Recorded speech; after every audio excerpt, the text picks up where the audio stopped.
तो ये छोटी छोटी बातें, छोटी छोटी चीज़ें, छोटी छोटी सावधानियाँ हमारे जीवन के लिए बहुत बहुत कारगर हैं, बहुत ही लाभकारी हैं और बहुत ही गुणकारी हैं। ये बहुत बड़ी बात है, ये हमको समझना चाहिए।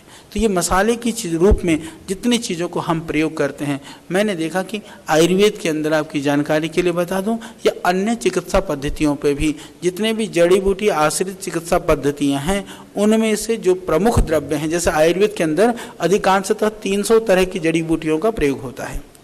300 तरह की जड़ी बूटियाँ होती हैं, उनमें से मुख्य 150 तरह की जड़ी बूटियाँ होती हैं। चाहे दवाइयाँ 1000 तरह की भी बनती हों, पर मुख्य जो द्रव्य हैं, जो जड़ी बूटी हैं, वनस्पति हैं, वो 150 तरह की मुख्य होती हैं। और यदि उन 150 तरह में भी यदि कहूँ कि जो उसमें 50 तरह की जो मुख्य हैं, उनमें से सारे मसाले वाली चीज़ हैं, सारे मसाले वाली चीज़ हैं। ये काली मिर्च, सौंठ, लौंग, तेजपत्ता, दालचीनी, इलायची, यही प्रयोग होती हैं। इसका अर्थ क्या है? ये हमारे ऋषियों को पता था कि इनको हम ठीक ढंग से ले लें तो हम बहुत सारी बीमारियों से बच सकते हैं। दुर्भाग्य से कभी कभी हमने तो ऐसा शुरू कर दिया, अपने स्वाद के चक्कर में उसको इतना खा लेते हैं कि मसाला खा के हम बीमार हो जाते हैं। तो हमको समझना होगा, मसाला बीमार होने के लिए नहीं था, मसाला बीमारी दूर करने के लिए, दूर करने की चीज़ है। तो हमको बुद्धिमत्तापूर्ण ढंग से उसके प्रयोग से, उसके सेवन से हम अपने आप को ठीक रख सकते हैं। ये आयुर्वेद का विज्ञान है, विज्ञान है। यदि मैं कहूँ कि आयुर्वेद के हिसाब से बहुत सारी चीज़ें हैं बात करने के लिए, बताने के लिए। आयुर्वेद विज्ञान में जीवन को चलाने के लिए 3 चीज़ को मुख्य माना गया है। मुख्य तो आहार है, हम सब जानते हैं, क्योंकि जो हम अंदर लेते हैं उससे हमारा शरीर बनता है। उसमें क्या क्या बनता है, कैसे बनता है, कैसे वो प्रभाव डालता है, किस तरह से वो सब काम करता है, ये एक लंबा विषय है। 3 चीज़ों को बहुत मुख्य माना गया है आयुर्वेद में। त्रयः उपस्तंभाः आहार, निद्रा, ब्रह्मचर्यमिति, कि आयुर्वेद के 3 उपस्तंभ हैं। जीवन के 3 भवन, जो शरीर रूपी भवन है ना, उस भवन को खड़ा रखने के लिए 3 खंबे हैं, 3 पैर हैं। जैसे ना हम, अब ये तो चौपाई है, तिपाई भी होती है, आपने देखा वो स्टूल जो है ना 3 टांगों वाली, 3 जो है वह जीवन को चलाने के लिए वो उपस्तंभ है। यह आहार, निद्रा, ब्रह्मचर्य। अब इसी के ऊपर हम थोड़ी सी चिंतन करेंगे, थोड़ा सा सोचेंगे, आप सोचो। तो पहला प्रमुख क्या हुआ? आहार, जिसके विषय में मैंने बताया कि जो भी हम खाते हैं, वैसे आयुर्वेद के अंदर ऐसा भी लिखा हुआ है, अन्नम वही प्राणः, अन्नम वही औषधि, अन्नम वही आहारः। अन्न आहार भी है, अन्न प्राण भी है, अन्न औषधि भी है। अन्न को औषधि भी कहा गया है। हम उचित मात्रा में, उचित परिणाम में, उचित ढंग से यदि हम लेते हैं तो जो आहार है वह भी औषधि का काम करता है। तो पहला जो है वह है आहार।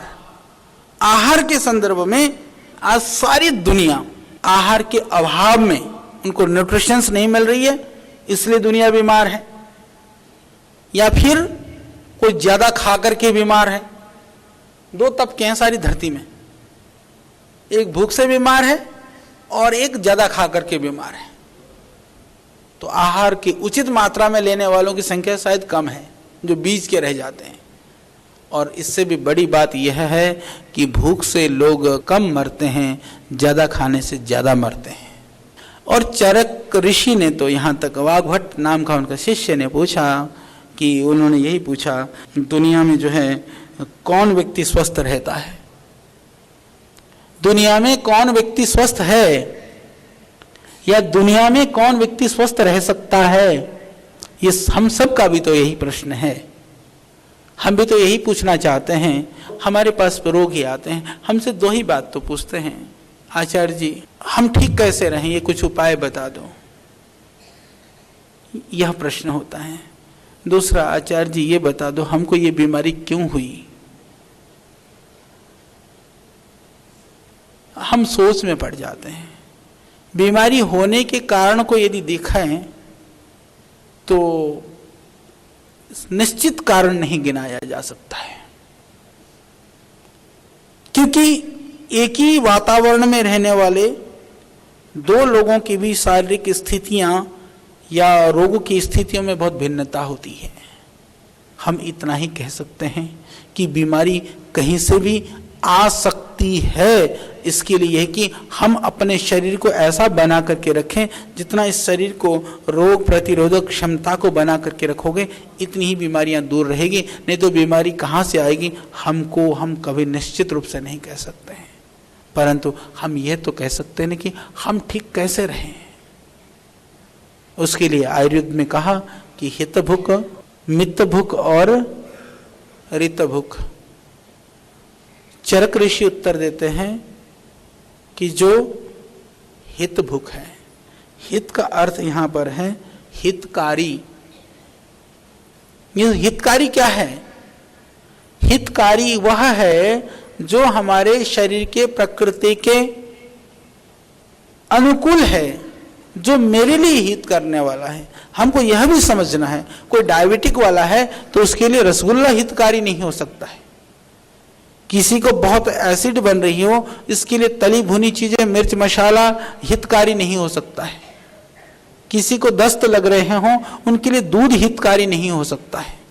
तो हित भुक जो मेरे शरीर, सबको पता होता है। वो लोग कहते हैं जी मैं मिर्च खाती हूं ना तो मेरे को तो मेरा जलन होने लगती। अरे भैया मिर्च मत खाओ फिर, क्योंकि वो आपके लिए अनुकूल नहीं है।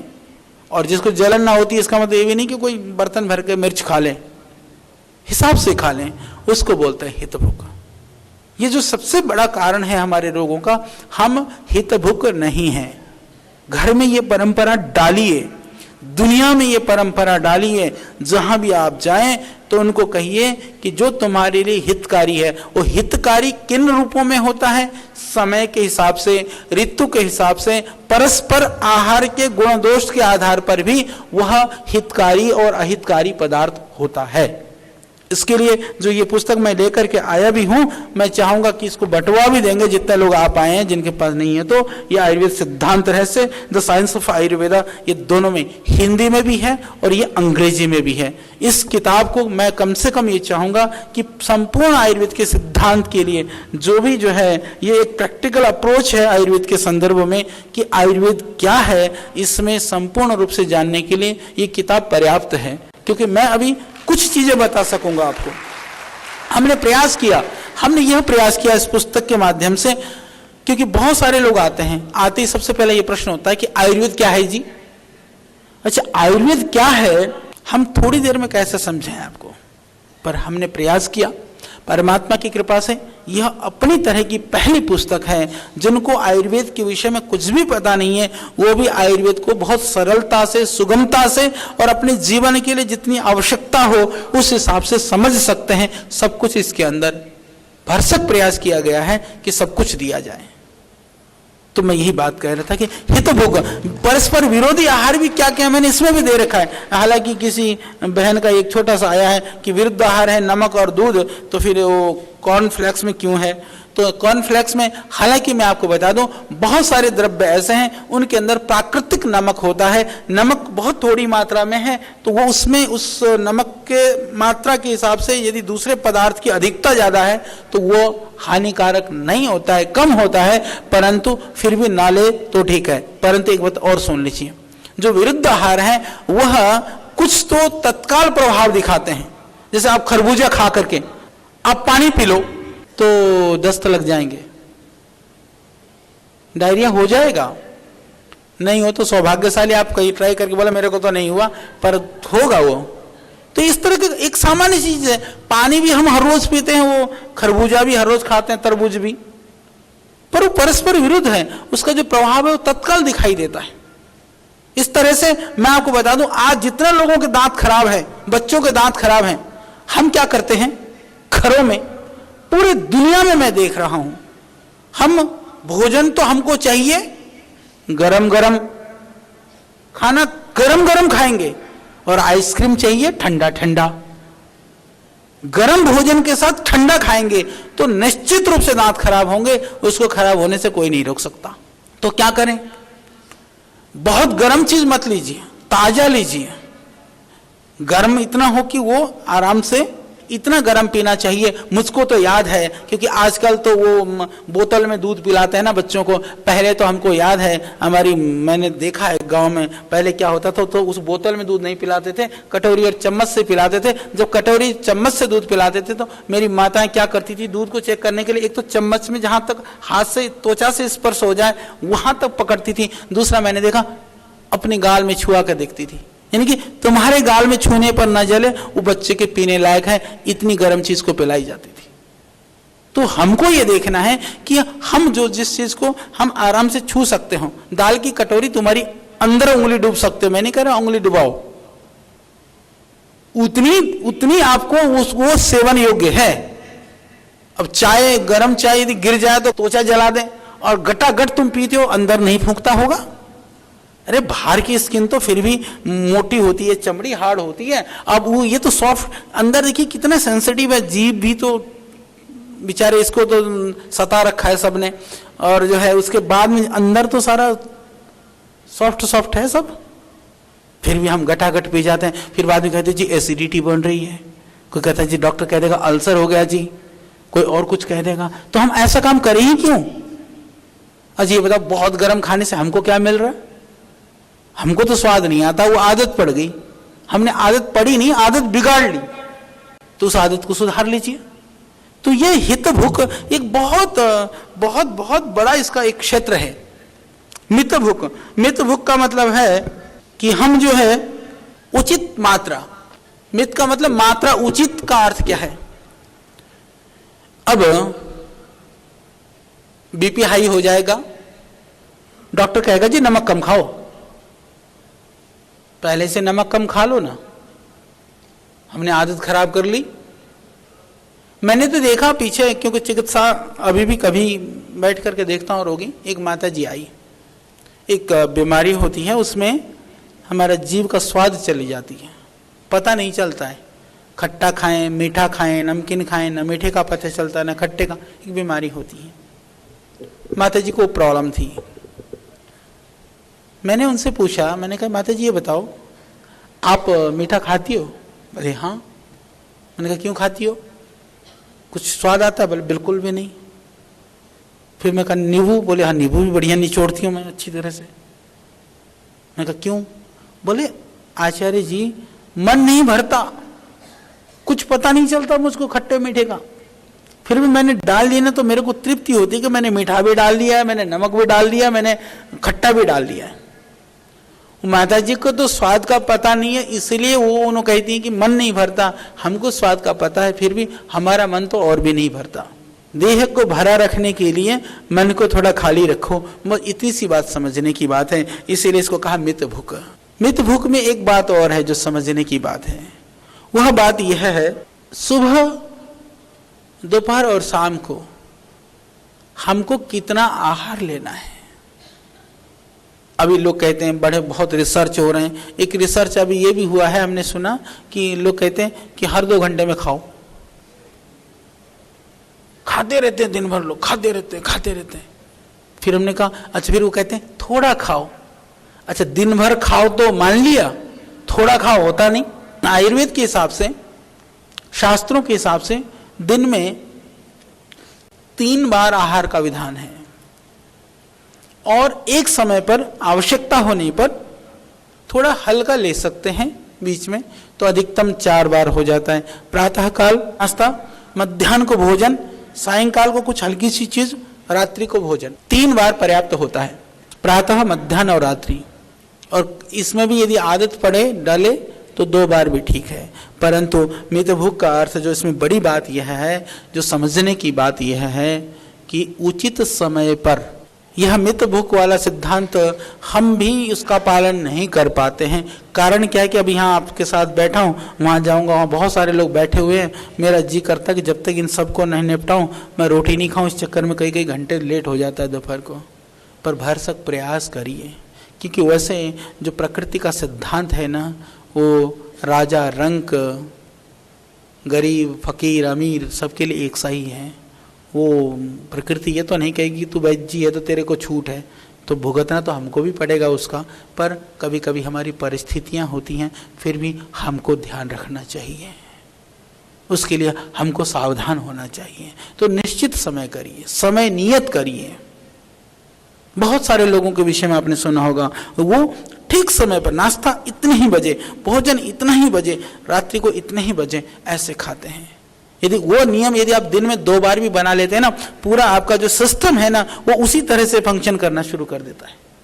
पूरा शरीर उसी तरह से काम करना शुरू कर देता है कि जैसे मैं आपको बता दूं, थोड़ी नींद आ रही हो तो बिस्तर में पहुंचने पर नींद आने लगती है, थोड़ी भूख लग रही हो रसोई में पहुंचने पर भूख आने लगती है, थोड़ी सी शौच आ रहा हो तो बाथरूम में फिर इच्छा होने लगती है।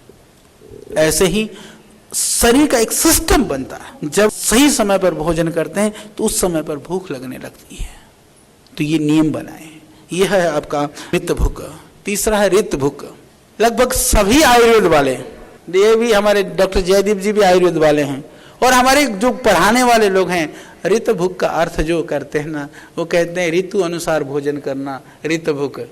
रित भूख का अर्थ यह है कि जो हमारा भोजन हो, जो ये बहुत बड़ी बात है, इसको आप समझिए, जो मेरी थाली में भोजन हो, उसका जो अन्न है जहां से आया हो, वो अधर्म का ना हो, वो पुरुषार्थ का हो, हमारे परिश्रम का हो और हमारी ईमानदारी का हो, ऐसा भोजन करना।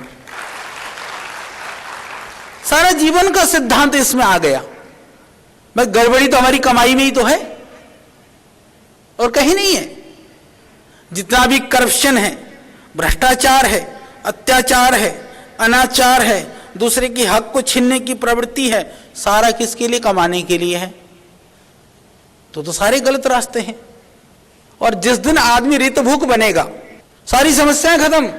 एक दिन के अंदर। यह आयुर्वेद का सिद्धांत है, यह आयुर्वेद की विशेषता है। और हमारे ऋषि लोग ऐसा ही भोजन करते थे। और ये रितभूख ही इतना गहरा उतर गया था कि लोगों को आपने देखा होगा कि लोग अपना ही पकाया खाते हैं, अपनी तामझाम लेकर अभी भी घूमते हैं। हालांकि उस हद तक तो रितभूख नहीं हो पाएगा। कम से कम रिश्तेदार के यहाँ जाकर के आप ये तो नहीं पूछ सकते हो कि भाई तू ये रिश्वत का तो नहीं लेके आया, गलत तो नहीं लेके आया। वहां तो फिर भी खाना पड़ जाए, पर घर में आकर के तो कम से कम घर में तो सोच सकते हो कि गलत रास्ते का जो अन्न है वह घर पे न घुसे। यह हम प्रयास से कर सकते हैं, क्योंकि दुनिया की संपत्ति, दुनिया की चीजें, मैं तो कभी कभी सोचता हूं, जब लिस्ट आती है ना, मैं अखबारों में टीवी में कभी सुनता हूं ना, दुनिया के ये रईस लोग, ये दुनिया के 100 में से इतने लोग, ये दुनिया के 50 में इतने लोग, मैं कभी कभी सोचता हूं कुछ लोग तो फिर भी थोड़े बहुत सामाजिक कार्य में लगे होते हैं, बाकी लोग तो सिर्फ चट्टे लगाने में लगे होते हैं। उन चट्टे लगाने वालों के लिए तो मैं इतना ही कह सकता हूं, उनका काम इतना ही है, दुनिया की चीजें इधर थी, इधर से उठा के तुमने इधर धर लिया, इसके अलावा तुमने कुछ नहीं किया। क्या काम आएगा? क्योंकि यदि शास्त्रों की यदि हम बात करते हैं तो 3 गति मानी गई है। जो संपत्ति है ना, उसकी 3 गतियां हैं। दानम भोगो नासस तिस्रो गतयो भवन्ति वित्तस्य यो न ददाति न भुंक्ते तस्य तृतीया गतिर भवति। कि जो वित्त है, जो अर्थ है, जो संपत्ति है, जो दुनिया के साधन हैं, कहते हैं उसकी 3 गतियां होती हैं। दान, पहले उसकी गति क्या है? दान। दान का अर्थ यह है कि आप अच्छे काम के लिए कहीं भी उसको लगा दो। जहां जिसको आप दिखते हैं कि यहां इसका सदुपयोग हो सकता है, यहां इसकी आवश्यकता है, वहां आप लगा दो।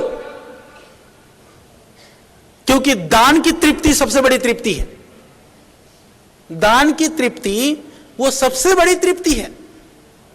जब आपको दिखता है कि आपने किसी को थोड़ा सा सहयोग कर दिया, उससे कोई बहुत अच्छा काम हो गया, तो आपका जो है ना, आपकी बीमारी भी ठीक हो जाती है, उससे आपका मन भी खुश रहता है। और जहां भी रहेंगे, देखो मैंने किया था, भगवान ने मुझे दिया था, देखो कितना अच्छा काम हो रहा है, सबसे पहला काम है। इसलिए शास्त्रों में कहा कि दान पहला। दूसरा कहा भोग। भोग का अर्थ यह है जो हम प्रयोग कर रहे हैं अपने जीवन के लिए। हालांकि शास्त्र और स्वामी जी तो यही कहते हैं ना कि अत्यंत जो अपने लिए आवश्यक हो उतने का ही उपभोग करो, तो उतना ही भोग करें। और इसके अतिरिक्त मैंने तो ये देखा, मैं कहता हूं कि तुम अनाप शनाप भी भोग कर लो। जिनके पास बेशुमार संपत्तियां हैं तो भी वो खत्म ही नहीं हो सकता, इससे भी बहुत ज्यादा है, पर उसका क्या करोगे? परंतु वो सोचते हैं कि हम इकट्ठा करे जाएं, इकट्ठा करे जाएं। तीसरी कौन सी गति होती है? जब इकट्ठा होगा, तुम दूसरों की सेवा में नहीं लगाओगे, अपने जीवन के लिए तुम्हारी आवश्यकता नहीं होगी, तो तीसरी गति होगी नाश।